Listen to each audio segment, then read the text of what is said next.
Racha nous raconte les 10 commandements et le matin de Torah du Har Sinaï, qui s'est passé de façon particulièrement imposante.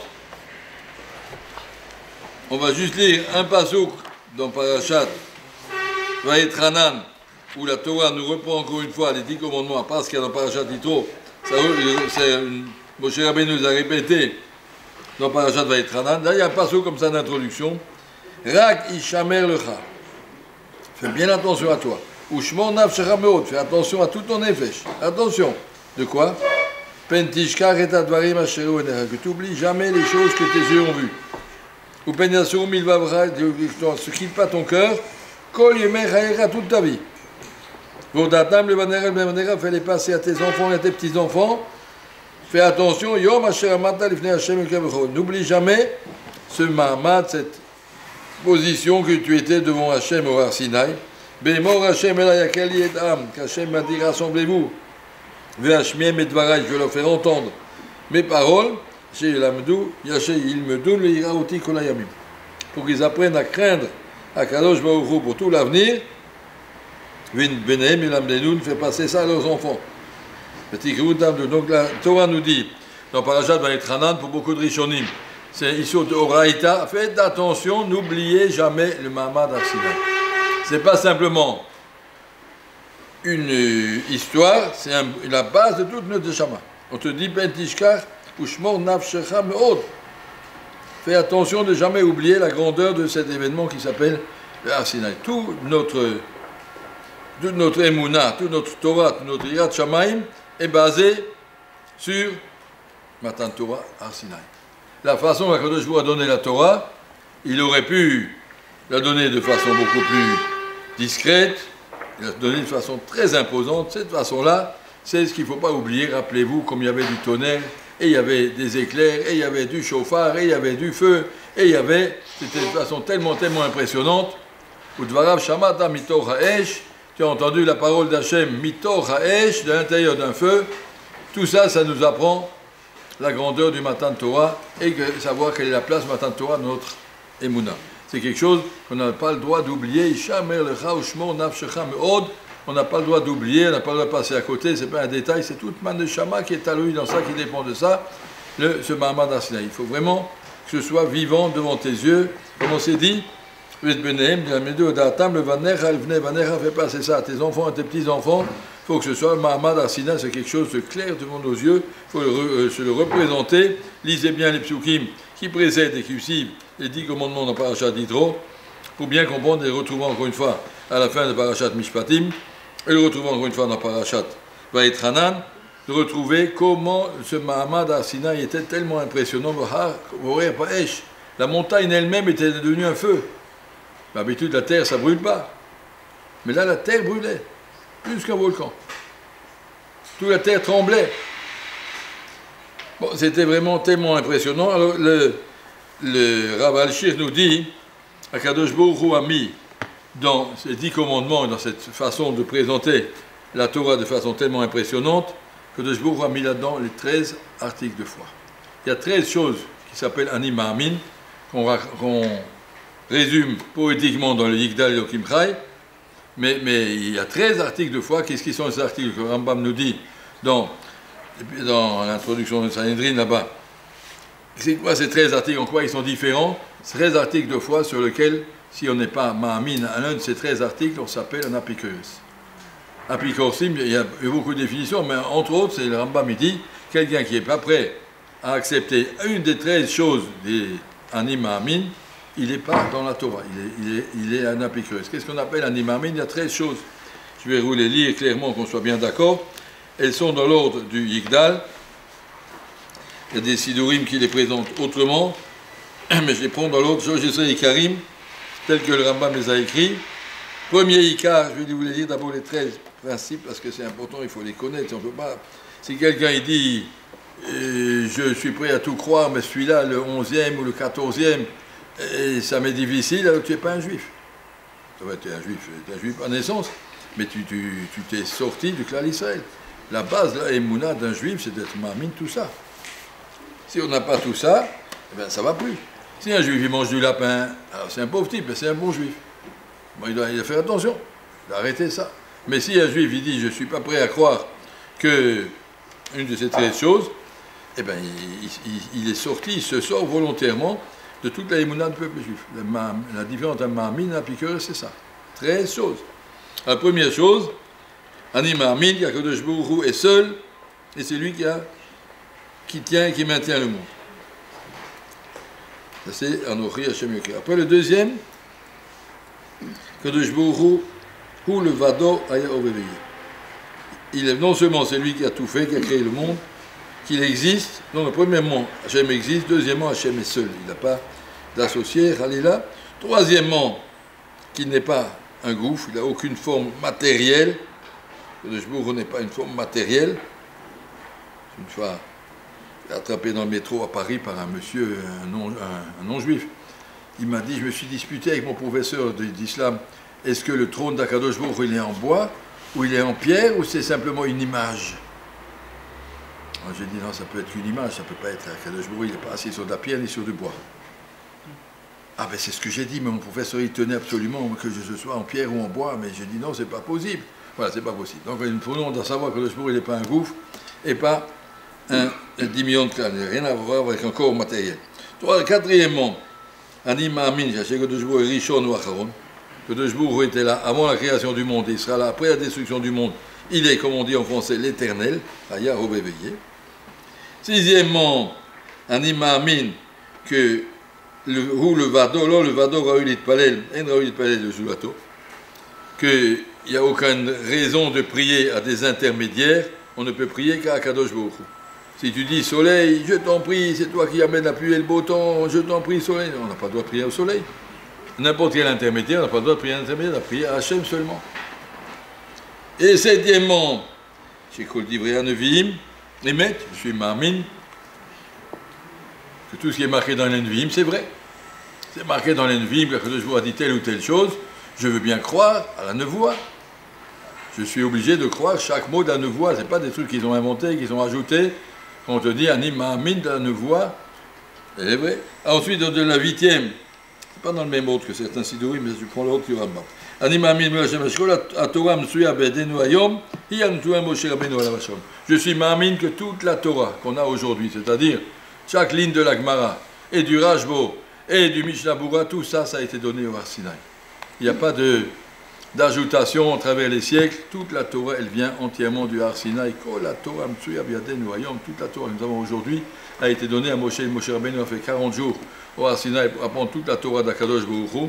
Il tenait le Moshe qui la Torah, à la fin il a donné la Torah comme une kala qui a donné un khatan, cadeau, vakasha, toute la Torah dans ta tête. Mais ça c'est tout l'Exoï, c'est tout le Rabbi Kiva, tout ça, ça fait partie de la Torah de Moshe Rabbeinu. Il n'y a rien qui a été ajouté. Ensuite, Zota Torah Otuem Mukhlefet. Je suis Ma'amin qu'Akadosh Baruch Hu a donné toute la Torah, il ne va pas en changer après, en ajouter plus tard. Il a tout donné et il ne va pas la changer. Ani Ma'amin Emunah Shlema, la 10e, qu'Akadosh Baruch Hu, il connaît tout ce qui se passe dans ce monde, tous nos actes et toutes nos pensées. La 11e, je suis Ma'amin qu'Akadosh Baruch Hu, il récompense les gens qui obéissent et il punit les gens qui font des bêtises. La 12e, je suis Ma'amin que le Mashiach va venir à Fapishit Mamea. Et la 13e, je suis Ma'amin Triatametim que le Baruch va faire revivre les morts. Bet She'aleh Rotzon Aborit Brach. Et tous ces 13 articles doivent être retrouvés dans le Matan Torah, dit le Rav al-Shir. Il faut savoir les trouver dans les 10 commandements. Alors si on regarde les 10 commandements dans le Matan Torah, forme du Matan Torah. Alors je vais prendre dans le Rav al-Shir. Au moment du matin, premièrement, lorsqu'on dit Anochi Hashem et le jour a dit je suis Hashem ton Dieu, Asherot Setira. Donc quand on a dit je suis, Mazé je suis, ça veut dire je dis vous m'avez vu au moment du Kriyat Yamsouf comme j'étais impressionnant comme soldat pour noyer toutes les armées des autres. Et maintenant vous me voyez comme un Zaken Malé Rachamim, vous me voyez comme un vieux rave qui enseigne la Torah tellement de bonté. Anochi, c'est le même. Anochi, c'est le même. Je suis là. On apprend qu'Hachem existe et qu'Hachem est un et que l'Oyer Chaim Achim Alpana et que Kadosh Baruch Hu nous dire ça lui-même et qu'Akadosh Baruch Hu, ils l'ont vu qu'il n'avait aucune cache-mioute, pas de bras et pas de chaise et pas de tête. C'est une existence entièrement spirituelle, aucun rapport avec une limite matérielle. Ça, ils l'ont vu de leurs yeux au moment du matin de Torah, et ils l'ont entendu d'Akadosh Baruch Hu, Anochi Hashem, ils l'ont entendu eux-mêmes. Ils ont entendu lorsqu'Akadosh Baruch Hu dit Asher Otseti Hameret Mitzrayim Bet Avadim. Akadosh Baruch Hu a dit, c'est moi qui t'ai sorti d'Égypte et du pays des esclavages. Qu'est-ce qu'on a appris de là, dit le Rav Al-Shir. Tu as appris de là, pourquoi il s'est mêlé, Akadosh Baruch Hu s'est mêlé justement de sortir les pauvres juifs qui étaient en Égypte. Parce qu'Akadosh Baruch Hu, il sait ce qui se passe, donc le 10e Anima Amin, et Akadosh Baruch Hu, il punit ceux qui font des bêtises, les Égyptiens, il récompense ceux qui sont bien. On voit qu'Akadosh Baruch Hu a suivi à travers tous ces Yetziat Mitzrayim, il nous a montré le 10e et le 11e. Le 10e, c'était qu'on a dit qu'Akadosh Baruch Hu sait ce qui se passe, et le 11e, qu'Akadosh Baruch Hu récompense et punit. Ça aussi, on l'a appris tout de suite. À travers les mots du Anochi Hashem Elohim Asher Otseti. C'est ça qu'il a voulu dire. Après, on apprend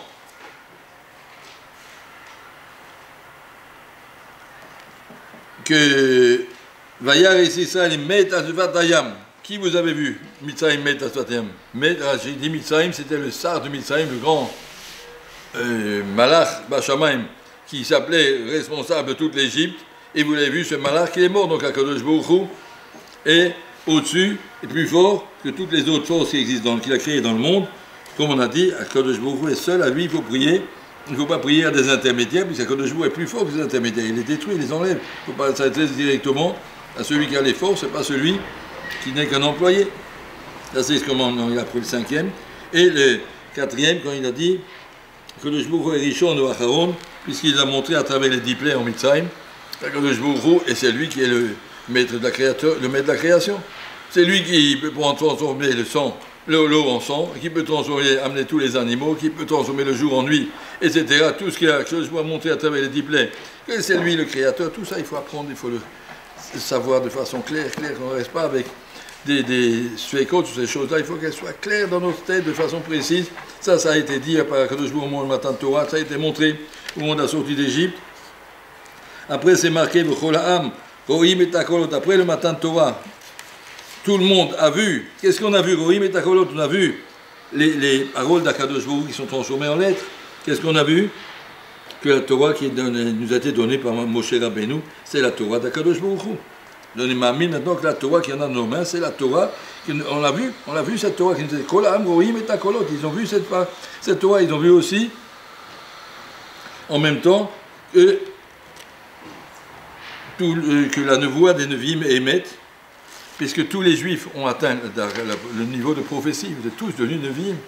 Ce jour-là, après ils ont eu peur, ils ont dit on ne peut pas, on va mourir. Mais que le jour a amené tous les Juifs au niveau de prophétie, ils ont tous atteint la darga de prophétie. Donc ils ont atteint ce niveau-là. Quand je dis que Akadosh Baruch Hu a transmis une voix, dit j'aime pas parler aux hommes, si, il a parlé. Tous les Juifs, 600 000 Juifs sont devenus Nevi'im pendant quelques minutes, puisqu'ils ont entendu directement la parole d'Hachem. Donc tu peux savoir que la nevoie est émette, et que la Torah vient de Moshe Rabbeinu. Et de là, on apprend. Il y a marqué dans la suite du matin de Torah, comme ça il explique aussi. Vayar ha'am vayanu vayamnu merachok. Après Vayar ha'am. Vayar ha'am, le peuple a vu, il a vu quoi? Il a vu la présence de la Shrina avec un chauffard gadol. Il dit ça c'est la émouna du Mashiach. C'est quoi le Mashiach? Un grand chauffard et la Shrina va se poser, tout le monde verra la Shrina. On l'a vu. Le mot de la Mashiach a existé pendant quelques minutes au moment du matin de Torah. Ben, ça va revenir. Vayanou. Vayanou, ça veut dire quoi? Vayanou. Rachidi, ils sont tous morts au moment du matin de Torah. La Gemara nous raconte de Masechet Shabbat. Ils sont reculés, ils n'arrivaient plus, c'était trop fort. Et les Malachim les ont Tal chez Tria, les ont fait revivre. Donc on est mamie, que le Shbourou va faire Tria Tametim. Tout ça, ça existe. Du moment que ça existait, ça existera. Toute cette émouna, on l'a vu au moment du matin de Torah, que je nous a montré de quoi a l'air le monde. Il y a un monde à Mashiach de Gilou Shrina, comme il y a eu à Sinaï. Il y a un monde de Tria Tametim, il y a eu à Sinaï. Donc tout ça, ça existe. Et on termine encore, quand ils ont dit Daberata imanu venishma. Donc ils ont compris qu'il y a une voix de Moshe Rabbeinu. Elle était amitit, sur Ab la Nevi'im. Vous voyez, le Kamba Yisrael comme Moshe Hod, la voix de Moshe. Moshe parlait en même temps Moshe Yedaber Velikim Nanimoko, la voix d'Akadosh Baruch de Moshe était aussi forte à Akadosh Baruch. Akadosh Baruch voulait montrer, écoutez bien ce qu'il dit Moshe, il parle en mon nom, ensemble avec moi. Donc on ne peut plus contester, Moshe a dit ça, mais peut-être il y a un autre prophète qui va venir après, et qui va venir que ce qu'a dit Moshe, c'est pas toujours, et c'est pas tout ce que les autres religions après. Moshe, on dit, ouais, Moshe a dit c'était vrai, mais après Hachem a parlé à d'autres prophètes, a raconté d'autres choses, d'autres religions qui ont été inventées par la suite. Et ça, nous, on a dit non, Akadosh Baruch a parlé avec Moshe de façon claire, et Akadosh Baruch a dit au Torah, au Mouchlefet, à partir du moment où la Torah était donnée de façon tellement Daberata itanu venishma'a, on a dit à Moshe Rabbeinu, c'est toi qui parles, venishma'a, on va t'écouter, ça veut dire, dit le Rav Al-Shir, qu'on est Mekabel, la Torah c'est la Torah de Moshe Rabbeinu, et que nous savons que la Torah ne sera plus changée, donc on est marmine que toute cette Torah qu'on a aujourd'hui, elle vient de Moshe, elle n'a pas pu bouger à travers les siècles, et on est marmine aussi que Akadosh Baruch Hu ne changera pas de Torah, il n'a pas changé d'avis après. Pourquoi? Parce que le Emet, Akadosh Baruch Hu, il Emet. Si c'est vrai que les lapins c'est pas bon, et les lapins c'est pas bon, il n'y a pas de raison que ça change après. Et si c'est vrai que Shabbat c'est Shabbat, ça ne peut pas changer, Akadosh Baruch Hu l'a donné, on a entendu, voilà sur quoi tient le monde. Donc le matin de Torah doit être pour nous, comme ça il dit à Valchir, un moment d'être mitrazek sur les 13 Ikarim. On ne peut pas passer à côté de ça, de dire m'intéresse pas trop, moi je vois ça, c'est bien, ça baisse. Non, il faut que je sache tout, il faut que je vive cet événement de matin de Torah, il faut que ce soit comment on appelle ça, la motivation de ma vie, et bien Hachem, à travers ça, on sera des juifs entiers. Mais il ne faut pas rester des juifs superficiels, il faut devenir motivé, clairement, savoir, pouvoir se justifier, clairement dans sa tête, dans son cœur. Les Yetzer, des fois, il vient t'embêter, il dit, bah, c'est des Roumeaux de Bnei Brak. Alors tu vérifie sur chaque chose. Il y a des Svarim qui viennent de Har Sinaï. Qui t'a dit Shulchan Aruch? Ben, Shulchan Aruch, tout est marqué dans Shulchan Aruch, c'est marqué dans la Gemara. Et d'où vient la Gemara? C'est marqué dans les Rishonim, tout est marqué dans les Gemarot, dans les Braïtot, tout est marqué, tout se transmet. Et de façon claire, comme ça, notre héritage il est précis, personne ne peut m'embêter. Si quelqu'un va dire, ouais, mais alors j'ai dit, qui c'est qui a mis les tefilines avant toi? Ton père a mis, tu es sûr? Oui. Ton grand-père, oui. Ton arrière-grand-père, oui. Tu es sûr que toutes les générations ont mis? Ça va être toute l'histoire, là, Michel a mis les tefilines. Demandez à toutes les générations ont mis les tefilines. Alors ça vient d'où? On a marqué dans le chemin, je ne sais même pas ce que ça veut dire. Ça veut dire qu'on était marmine, que la transmission orale que Moshe Rabbeinu nous a ramené du Har Sinaï, que Totafot c'est une boîte avec 4 boîtes dedans, dans lesquelles c'est marqué tout ça. Ça, ça a traversé les générations. Il n'y a pas eu une époque où quelqu'un a dit que les tefilines, à partir de maintenant, ce sera rose, ou ce sera rond, ou ce sera les tefilines. C'est comme ça qu'elles ont traversé. Ça fait 3000 ans qu'on a les mêmes tefilines. Il y a 3000 ans qu'on a le même cacheroute, il y a 3000 ans qu'on a le même Shabbat. Tout ça, ça nous donne la force de tasser le matin de Torah, savoir combien nous sommes porteurs du Emet, et puis il ne faut pas le lâcher, il ne faut pas savoir que c'est à peu près, mais il faut avoir une émouna basée, claire. Notre émouna ne doit pas rester sur des souvenirs du Gan, mais Bémet est des gens intelligents, intellectuels, posés, clairs, pour clarifier, pouvoir justifier toute notre émouna. Voilà.